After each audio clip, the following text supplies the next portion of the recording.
With everything you've probably seen on the runway from New York Fashion Week last year, and then of course in Vogue, Harper's Ray, Marie Claire, your favorite influencers and creators, I've rounded up the most wearable trends for spring 2025 to help you figure out what's actually worth investing in. If you happen to be new to my channel, I am Jordan Blackwell, your sustainable materials bestie turned lifestyle content creator, helping you find quality at every price point to build a wardrobe that feels as good as it's gonna make you look. So grab your little drinky drink. I have a vanilla bourbon. Don't worry, no alcohol was added in the bourbon. It's just the syrup flavor. And let's dive right in. You know I love to start with the colors because those are the easiest to kind of decide yay or nay for your wardrobe. Starting out strong and should be no surprise is baby pink. I feel like every spring, pink kind of makes a resurgence, and I'm really seeing a lot softer pinks in a lot of the different runway styles, a lot of the different pieces. And the reason that colors are so easy when it comes to trends every year is because you may already have this in your closet. And if you don't feel like you have to rush out and buy that color specifically. What I always tell people, especially when you're trying to build a mindful wardrobe, you want to build a timeless wardrobe, whatever that looks like to you. To me, that doesn't just mean neutrals and minimal. For me, you know I love to also wear color. So when it comes to the colors, I love to use the trending colors to help me decide if there are new colors I want to try and play around with for the upcoming season. I have this blazer from Zara that looks so stunning. I've actually had this for 7 years now. It's such an easy piece that, as you can see, I've worn year after year and been able to style up, dress down. So that's what I always encourage you to do when you're looking at these colors. Don't feel like you have to get the specific color that's trending, but really focus on finding maybe a shade of that color, if it's calling to you, to find to add to your wardrobe. Coming in hot, not my personal favorite for my skin tone, but chartreuse is gonna be everywhere. You are seeing kind of like these brighter greens, some pops of pistachio as well. Green always feels like it comes around at the same time that pink does every season. And for my AKAs, I know you are out there like, yeah, baby, it's my time to shine, because you probably have a lot of those pieces in your wardrobe already. For me, I'm gonna be skipping over chartreuse, and I usually just like to personally go for olive greens. And again, greens that are true to what I know I wear all of the time, like these really fun faux leather pants from Fashion Nova that I have worn left, right, and sideways. Again, still nodding to the fact that I understand green is trending right now, but very wearable, and again, is gonna work beyond just the spring season to play around with the fall and the winter as well, in a style that works for me. The shade of this color I'm not really loving, but I love the color itself. Butter yellow. Okay, and this is actually why I'm starting to hate AI, hear me out, because I saw this gorgeous picture on Pinterest. How amazing is this sweater dress? It's so good, and I was hunting it down, trying to find it for y'all, because I knew as soon as I shared it, y'all were gonna ask where it's from. This is an AI generated photo from an AI page. The piece isn't real. The piece doesn't exist. And I was so hurt because I was like, if there's one butter yellow piece I would actually spend my money on, it would have been that sweater dress. Like, how good is that? But for me, and what I do actually have in my closet is this Michael Kors bag that I got probably like 2 years ago. Of course, I also have on this Zara suit that I had to get. And so that is again why I always say pick the color that makes the most sense, because this blazer and the suit, worn all the time. This is such a fun way to add a pop of yellow as well. And I'm actually eyeing up the yellow Puma Speed Cats, because I did get my hands on these Kai Collective jeans. That's right, that's how I'm personally adding yellow into my wardrobe, is also thinking about what is wearable for me and myself. And I know I am a t-shirt and jeans girly, and I really want more fun jeans in my collection. So these are gonna be so good, y'all. I'm so excited to do a review because I got them in both shades.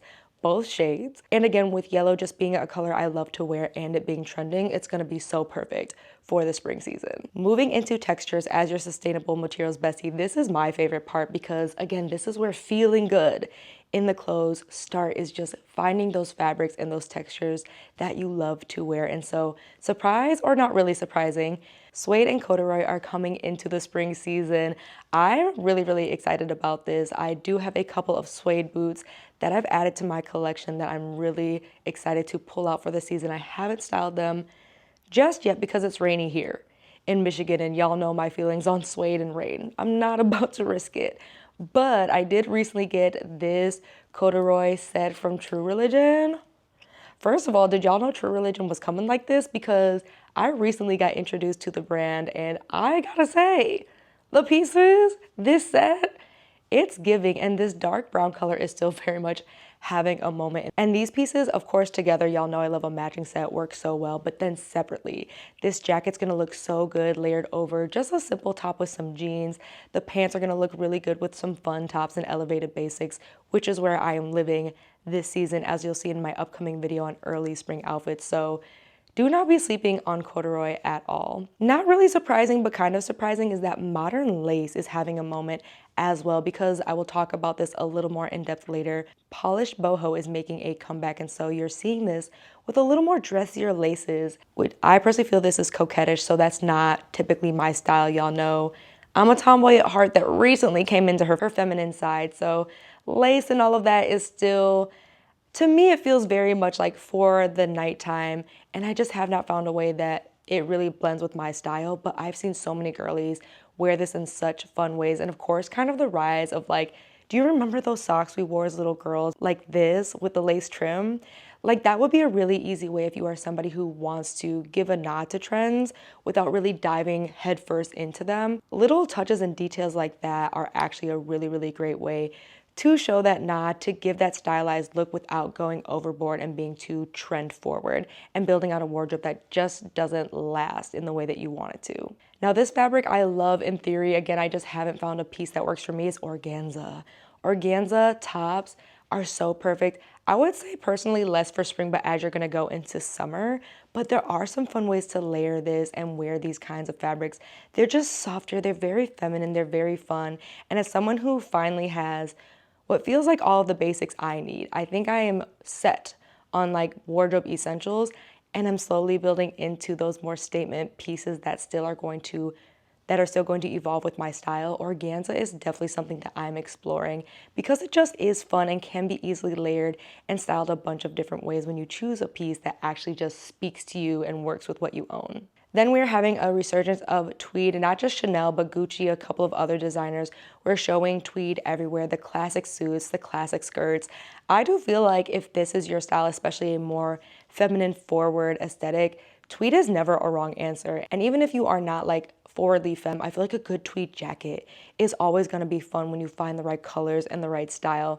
And of course, like the right length, y'all. I cannot stress enough the importance of making sure when you're trying to add any piece to your wardrobe, trend or basic, that you're getting ones that really fit with your body and start and stop where you need them to really make you feel amazing, because that is half the battle, is just choosing the right style and the right size to make sure that any piece you're buying, even if it is a trend, will grow with you and be something that you love to wear once everyone else deems that it's out of style, even though it still works for you and your aesthetic. Diving into the themes of spring, like I said, polished boho is having a moment. I'm not truly a bohemian girl. I love the concepts of bohemian styles, but really this is how I personally have translated this trend, and this was actually last year at New York Fashion Week with my Andrea Iyama cover-up that I safety pinned up to give a more boho-y dress feel over some fun cargo jeans. This is kind of where I definitely say experiment with what makes sense for you and really lean into your style and your aesthetic, because again,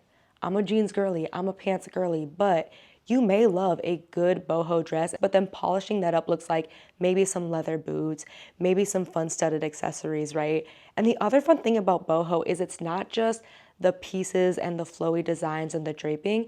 There's actually a very rich culture behind Bohemia and Bohemian people from the designs, very similar to Scottish people and Irish people, how they have very specific designs for their kilts that really represent their family crest and things like that. There's a lot of that in Bohemian pieces as well. So if you feel like the styles themselves may not really be your aesthetic, really kind of do a deep dive into the culture and some of the patterns, because those are another really fun and unexpected way that you can easily polish up this trend for your wardrobe.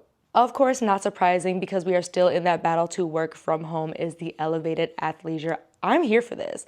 I'm very here for this. In fact, I recently got some track pants also from True Religion, these ones, and then paired with a blazer, right? Like, this is where I think that we are starting to make it a little bit more mature. Not that the way we were styling it in previous seasons with your workout set and a blazer were bad, but I'm really loving that the brands are actually trying to give you the pieces that are polished, right? Instead of just you trying to layer your way into making an outfit, into making the athleisure more dressy. The athleisure pieces themselves, like these Nike pants that I'm so sick I missed out on, or this jumpsuit, like they already come polished and tailored and give a very put together look by themselves so that you do not have to rely on layering and things like that. However, we probably have sweatpants, you probably have track pants, you probably have jerseys, like all of those are starting to be dressed up a lot more this season and kind of coming back to being a little bit more dressier, because the other thing that's really trending right now is a hint of maximalism. Like more is more, especially when it comes to accessories, which I'm going to talk about a little bit later, but you're going to be seeing more colors, more brightness, not as like a middle finger to quiet luxury, I would say, but really just understanding that timelessness does not mean neutrals. Timelessness is not just about being minimal. There are so many people whose aesthetic is timeless for them, and I think that we're seeing this maximalist resurgence for that reason, to celebrate for those of us whose style is not quiet but still is very timeless, and really showing people that you can find that balance between adding fun colors or adding really, really coolly constructed pieces, but still dressing them in a way that's approachable, in a way that's really, really fun. At least I think I do that fairly well on my channel. You let me know though if you've seen my videos, because that's one of the compliments I think I get a lot, is that I do find ways to make what feel like statement pieces very wearable for the everyday. This one kind of caught me off guard. The coastal grandpa, coastal grandma trend. I'm not mad. It's just, again, very quiet luxury, and if you have that kind of lifestyle, it makes a lot of sense, right? So think the sailor stripes, the linens, and that's the one thing I do like about the coastal grandpa is this is also a very easy one. You probably have at least one or two pieces that you can go ahead and throw on to give a nod to coastal grandpa, like a sweater knotted over your shoulders, right? Very old school, very classic.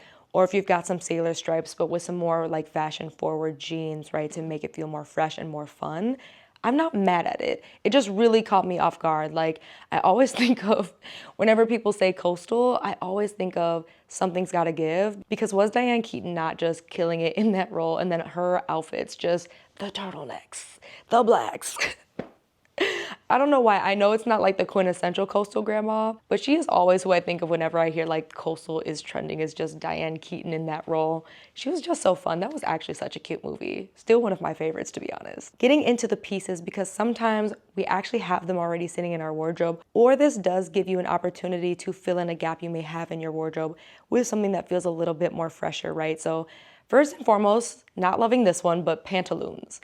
And I think it's just because I always think of I Dream of Jeannie and Genie in a Bottle and just like, and Jasmine from Aladdin, right? I feel like these are fun, but it can really err on the side of costumey if you just don't pick the right pieces. So I feel like for this, you're really gonna wanna think about what makes sense in terms of your body shape and what makes sense in terms of what you already like to wear, because I think that's gonna dictate the colors and the fabrics that are gonna make the most sense for you. Like as someone coming into the summer and vacation wear, this is where I personally think these would work best for me, because I do love the idea of these breezy pants, but also not dragging on the ground. As much as I love long pants and puddling, I also really am getting tired of worrying about the back of my jeans getting dirty or the back of my pants getting dirty. So this is where the pantaloons are actually kind of a fun substitute that still give you that breeziness and that fun look without having to worry about your pants getting dirty, because dear God. Then there are florals for spring, but reimagined in terms of textural floral tops like this. Very frilly, very fun. I think that this is actually going to be surprisingly wearable when it comes to layering for your 9 to 5 or for the weekend and you want something a little bit more fun, because I always feel like the best fits that wear these kinds of tops is using just the top as the statement, then pairing it with some jeans and with some like fun shoes, right? Like it's not like you need to do like the over the top, a really billowy pair of pants, right? Like Tanika B, she would kill that kind of look, but for wearable everyday, I really do see these as amazing layering pieces to go over like a button up to add a little bit more fun with your work pants, right? And then some heels, or again, by itself with some jeans for the weekend. There's so many different options here, and this is something that just one piece chosen really well is gonna give you so many options for a lot of those surprising occasions as well, because I do have a couple of events coming up and I feel like this kind of top would save me so much stress. It's like, ooh, that top is gonna be a statement, won't have to worry about it. I can throw on some cool jeans to go with it and be out of the door. So that's what I'm always thinking about too when I see more statement pieces. I don't shy away from them because they really can be wearable. It's just really playing around with your lifestyle, what you have coming up, and really thinking long term as well. Then we have utility shorts. This actually came on the rise as jorts. I'm not mad at this. I just have not found a pair that works for me, and that's something that I encourage you, even if you are excited to try trends, be patient until you find the right piece that actually works for you and your style, because dear Lord, the amount of money I've seen myself waste, I've seen my friends waste, just like rushing out to say they have the trend, but not taking maybe another month or two to really try a bunch of different brands, really look around and see what's the best option for you. And so that's why I'm really excited. Like Ganni has dropped these and they look stunning. They look really amazing, but I'm also a little bit tempted because I have these cargo jeans from Zara. I love the way that they fit, that I really think that I might go and get another pair and do a DIY. And that's the other reason, again, I always love sharing the pieces with you, because if you don't have them in your wardrobe, you might have a piece that could actually be DIY'd into one of the trends. So you don't really have to buy anything new. You just need a cute little drink, some good vibes, and a little bit of patience to do some crafting and turn it into something that's gonna be wearable, work for you, and on trend as well. I'm very excited about these pieces. You already know, and that is knit matching sets.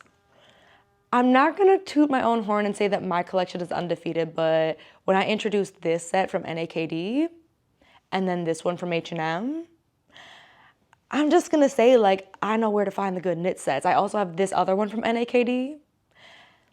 I love a good knit set because living somewhere cold, these are so practical for me. Like, I can throw this on and it's an outfit in and of itself. I can layer it up as something unexpected because you have that fun chunky knit or rib detailing for the pants, which gives you a little bit more texture and makes your looks a lot more fun. So I have been on the fence about finding a short set, simply because I'm very much a time and place person. Like, I do like to keep in mind that while I look good in a lot of outfits, not a lot of outfits feel like the right thing for a lot of the settings, especially where I live. I want to break that a little bit. I won't lie to you. I feel like I could have more fun and it wouldn't be the end of the world to wear some of these pieces out. But that's just a mental block that I need to work through, because it's like, I know I look good. I know nobody's going to say anything, but it's just me building up that comfortability as well. So that's another thing to keep in mind, and that I'm always trying to encourage you as well, is like, really think about where you are in your style journey. Are you truly in the beginning phases of just finding the right pieces? Are you really trying to build your confidence in new pieces and a different style? Because those are going to be two different approaches to building out your timeless wardrobe, and both are essential. But it really just is something, again, you need to keep in mind in your personal journey. Then moving into the accessories, like I said, more is more this season, and accessories can really be an affordable way to just step up your outfits. And what I'm seeing everywhere is neckties, okay? And I'm loving this because actually back in college, before my YouTube days and everybody was posting things online, I actually was a big necktie accessory girly. Like, I would do the scarf, I would do the ascot kind of look, I would play around with ties themselves.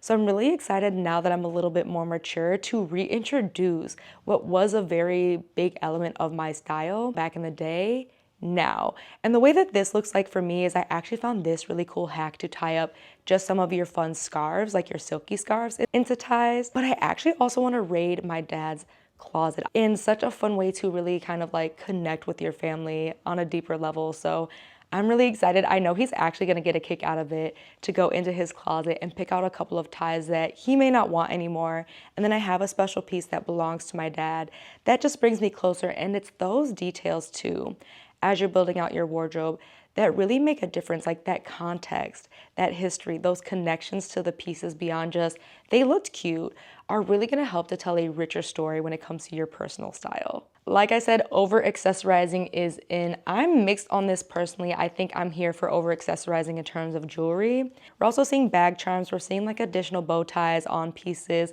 I even saw someone go so far as to add post-it notes to her outfit. But I think over accessorizing is going to be very personal.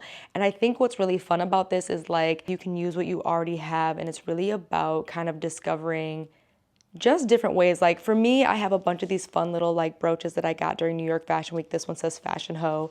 I think stuff like that can actually be really fun to add to your blazers, to your shirts, to your bags, and really build out that personality while still making a statement. I also actually, with bag charms trending, if you are new to my channel, you actually don't know that I had a fur baby, Anastasia, and she was my adopted baby for almost 13 years. She passed away at the top of the year, and I think it would actually be really sweet to figure out how to turn her old collar and her old name tag into a fun bag charm just to kind of carry that memory with me, and again, adding that deeper level and making it the fashion more personal. I think as we're thinking about this year and everyone's really trying to think about how their dollars are making sense in a couple of different ways, I really do love that we are exploring how we can add that personal touch back into personal style. And that doesn't always mean adding new pieces. Like I said, for me, it's really been exploring pieces from my family, even though my family is not the most fashion forward, or how I can take items from loved ones and from the past and kind of bring them in to be more meaningful trends than just going out and buying some Amazon bag charm because it looked cute, right? So that's something again to consider as well when you're thinking about over accessorizing is, you know, do you have maybe like your grandma's earrings that you could go ahead and pin on something? Do you have some really fun like bow ties from when you were little to kind of give an homage to younger you that you might want to add to some jeans? I think that's the way I'm really loving seeing how some people are really approaching this over accessorizing trend. Of course, with spring, I feel like color returns to everyone's wardrobe, so we are going to be seeing a lot of color sneakers, like multicolored sneakers. I personally am a monochrome sneaker girly. I feel like I want to get into the colorful sneaker gang. Like, I love the idea of sneakers like this and like this that have all these fun colors. I just need to get out of my own head, and I think what really it's gonna look like is a monochrome outfit with colorful sneakers like this. I am very much, like I said, trying to get these yellow Puma Speed Cats because I think this is just for me and my style and the pieces I have gonna be such a great addition to my wardrobe, especially because I'm at that age, y'all. I have torn my ACL twice. I don't need to be a heels warrior anymore. I don't feel that need, and I'm really also exploring what that looks like as someone who likes having a little bit more classy style, likes being a little bit more dressed up. I'm exploring what that looks like while having sneakers because boots and stuff like that do really, really well for me, but at some point, some of the boots don't work with some of the boots don't work with some of the pants. And again, just some of the heels, it's like I want to release myself from that pressure and just heels being the only way to elevate an outfit. You know what I'm saying? With animal print not going away anytime soon, we are loving animal print. Cow print has literally been dominating in a lot of places. And of course, zebra print is another really big one for this spring. But one print that I'm seeing having a big resurgence that I think has been slept on for a while is snake print. I'm seeing a lot of snake print boots and snake print bags. And this for me is really exciting because I do have this bag from Mango that I've had for quite a few years, that snake print, that I'm excited to bring back. And then I do have my Zara boots that are also snake print. And so this is the other reason I always say don't shy away from trends, because when you are picking ones that truly speak to you and work for your style, and you're really getting some quality finds, when these trends kind of make a resurgence in a couple of years, you already have these pieces that you've been loving, you've been wearing, and just naturally will go into the new trend cycle, and you're able to just add a fresh new look or just pair it even the same way you were wearing things back then. And it really does look like you're on trend because you participated the first time around, so you're not rushing in the new season to try and get this, get that, and you can really take your time to and really find the right pieces to be adding, because that's really why I love trends and I always talk about them on my channel. It's not a dirty word. It really is an opportunity for you to either use what you already own to breathe new life into your wardrobe, or think more strategically about what makes sense to add into your wardrobe if you're feeling like it's a little dated and you're feeling like you want a bit of a pick-me-up. So tell me what you think about these wearable trends for the upcoming spring season. Which ones were you loving? Which ones are you like, Jordan, it's a no for me, dog? I am so curious. And if you are trying to figure out even more trends for 2025, how to make them wearable, I have this trend video that I know is going to be super helpful, talking even bigger picture about the full year of trends and what you can expect to help you figure out how to buy less and buy better and build a wardrobe that not just looks good, but feels good. And if you haven't already, hit the subscribe button, turn on the bell notification so you don't miss a video, and thanks so much for watching. Let's continue to hang out over there.